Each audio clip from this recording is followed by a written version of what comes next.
Has the Labour Party betrayed the Pakistani rape gang victims and survivors in the most sinister way? GBNews' Charlie Peters revealed that rape gangs had operated in at least 50 towns right across the country. When Labour lost control of Oldham Council, councillors requested a full inquiry into the grooming gang scandal so they could out everyone who was complicit in it and a subsequent alleged cover-up. This letter from Jess Phillips was leaked refusing that inquiry, which then sparked quite a bit of outrage. Both the Tories and Reform then called for a full national inquiry. Let us have the truth.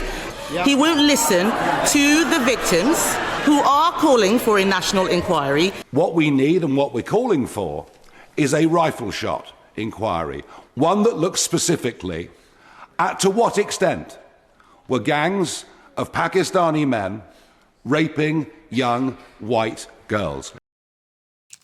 The Prime Minister, Keir Starmer, then accused people of jumping on a far-right bandwagon.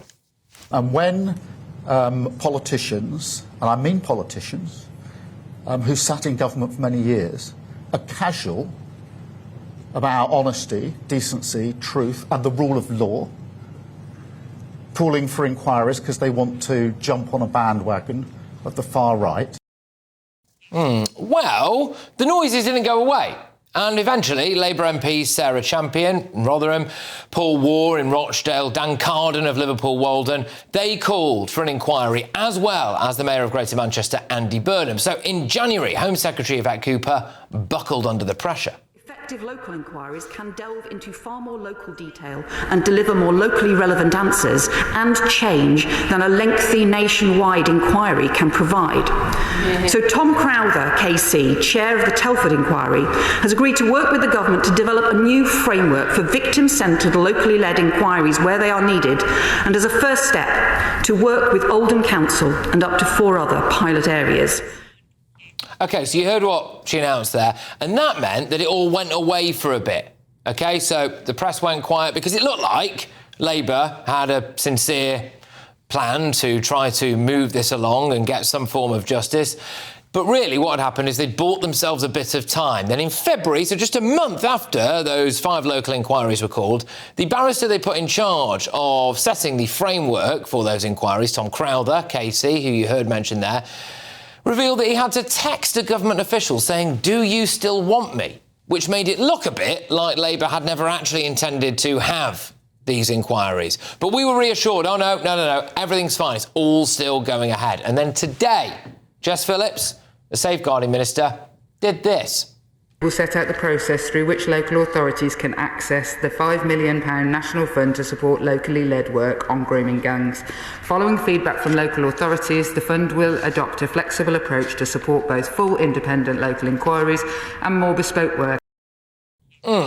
OK, so the day before MPs disappear for 2 weeks to enjoy their Easter holidays, Jess Phillips looks to have pulled the rug on what Yvette Cooper announced earlier in terms of those inquiries. Well, I think that they tried to hide today's announcement, but one Tory MP, Katie Lamb, noticed, legged it into the Commons and gave Jess Phillips and co a piece of her mind. Over 3 months since the government announced these local inquiries, Tom Crowther, KC, a barrister invited by the Home Office to help establish them, knows almost nothing about their progress, and neither do we. Why is the framework for local inquiries now being led by ministers rather than by independent voices such as Tom Crowther? Why is the £5 million set aside for inquiries no longer being allocated but instead delivered on an opt-in basis? And what does the government intend to do about local leaders who say there is no need for an independent inquiry, like in Bradford or in Wales? So it looks like the Oldham inquiry will go ahead and the others might not. This means that local officials who may have been involved in the Pakistani rape gang epidemic or the alleged subsequent cover-ups might not face the full force of an inquiry. Instead, there'll be locally led work, whatever that means. Now, when someone shows you their true colours, maybe you should just believe them, because Keir Starmer said, it appears anyway, that the grooming gang was a far-right bandwagon. Labour initially rejected an inquiry. They only said there'd be one, in my opinion, to shut the media up and shut the public up. Now, I don't think they ever really intended to have these inquiries, do you? And now they've ditched 4 out of 5 of them. And They tried to do it quietly. Keir Starmer has defended his record on grooming gangs on numerous occasions. Well, I would argue that he had his chance to prove it here, and it looks as though he's swerved it. This is an absolutely astonishing state of affairs that frankly beggars belief. I honestly think that this should be the terminal blow for Keir Starmer, Jess Phillips and Yvette Cooper's Labour Party. A Home Office spokesperson has issued a very strongly worded statement in response. They said, "This is patently false. The £5 million funding announced in January is being made available to local authorities to help strengthen local responses to child sexual exploitation, and all local authorities will be able to apply for funding for their local inquiries or other work in this area. The Home Secretary has written to every local authority on our plans to support local inquiries, and after listening to local authorities about what they need, we made the decision to implement the fund in a flexible way." Some people have criticised that and said, well, that might mean that local authorities now have the decision about whether or not they want to investigate themselves, which, given some of the aforementioned issues there, seems unlikely. Is this a massive betrayal of grooming gang victims and survivors by the Labour Party? Let's get the thoughts of my panel. This video is sponsored by Saily. Saily is a brand new eSIM service app. What it does is get you a local SIM card that you can use when you're travelling, so you don't have to pay those crazy roaming fees just to send a text back home. They've got eSIM plans in over 160 countries and 8 regions, so pretty much wherever you're going, they'll be able to make sure you're connected. So how does it work? Well, all you've got to do is hit our link in the description to download the app. It will work on iOS or Android. Buy a plan.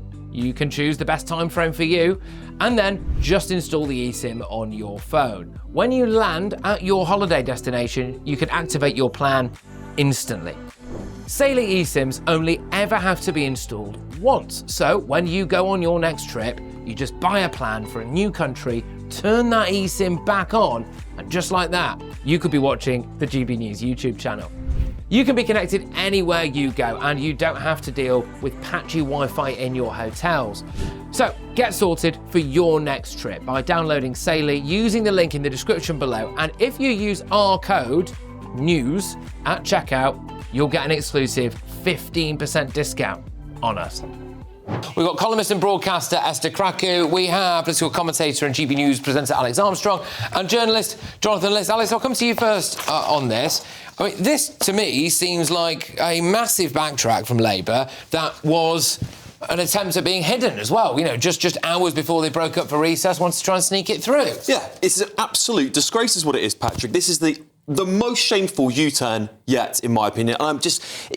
45 minutes notice, apparently, that was given to Parliament to attend this debate. Obviously, the benches opposite were relatively empty. That's there to make the opposition look bad, even though that was a terrible use of scrutiny, because all ministers need scrutiny on their policies, and clearly they were trying to dodge that. So well done to Katie Lamb MP for showing up for that.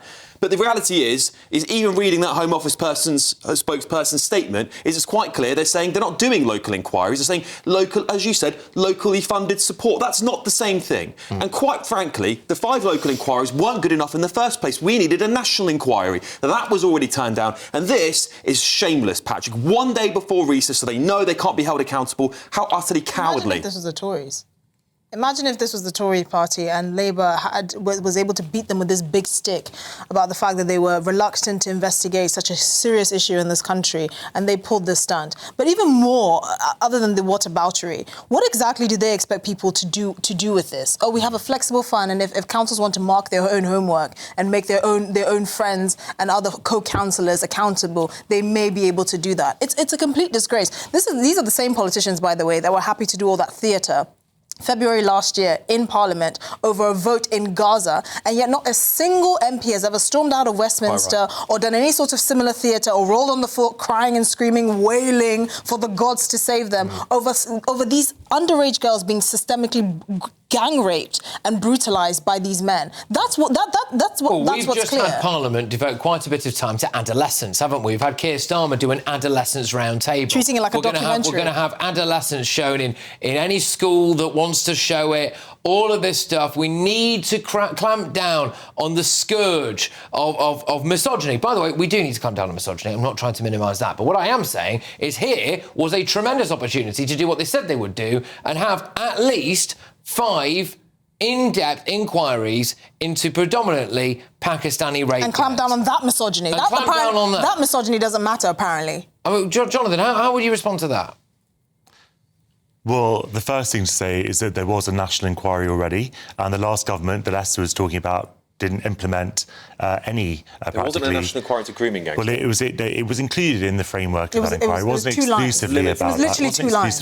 It was literally 2 lines. I read it. I read the report you're referring to, by the way. It didn't even fill up half a page. All right, let's Jonathan in, because, you know, Labour, by the way, I'm at pains to stress, Labour sent a message out earlier on that said that they did give more than 45 minutes notice and all of this stuff. So that's might have been an hour. But Jonathan, yeah. OK. So there was a national inquiry, and the problem with people, it slightly amused me that people kept on calling for a national inquiry, because those are the same people who normally hate what national inquiries do and then don't implement any of the results of national inquiries. And national inquiries, by the way, are a fantastic way of kicking an issue into the long grass. They take years and years to do, by which time the news agenda is passed on. So that's why they focus on the local inquiries. And the thing with the local inquiries is, and look, I am not inside Jess Phillips' head. I don't know what's going on, but I am prepared to give the government a good faith, take them in good faith. Can I just correct the misinformation? There was no national inquiry into this. There was a national inquiry into safeguarding children,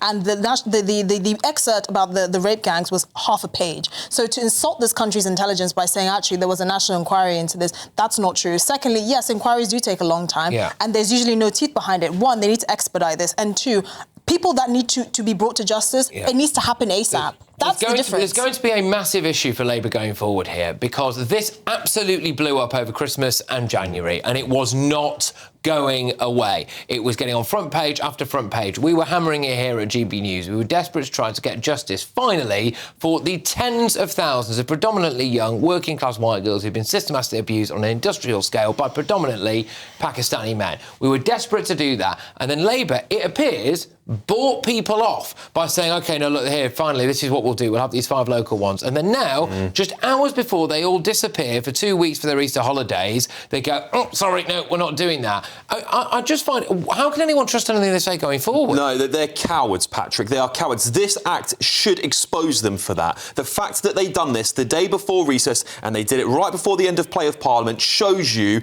the intent. If they really wanted to be scrutinised on this massive, massive U-turn that they only had those inquiries in the first place to appease the public outrage, if they really wanted the scrutiny, they give Parliament the time to do it. They did not want the scrutiny, and ministers should be held accountable for that. 2 questions here, Jonathan. Can we trust anything that Labour say going forward? And secondly, are they playing politics with the lives of rape gang survivors? Well, look, I certainly hope that is not happening.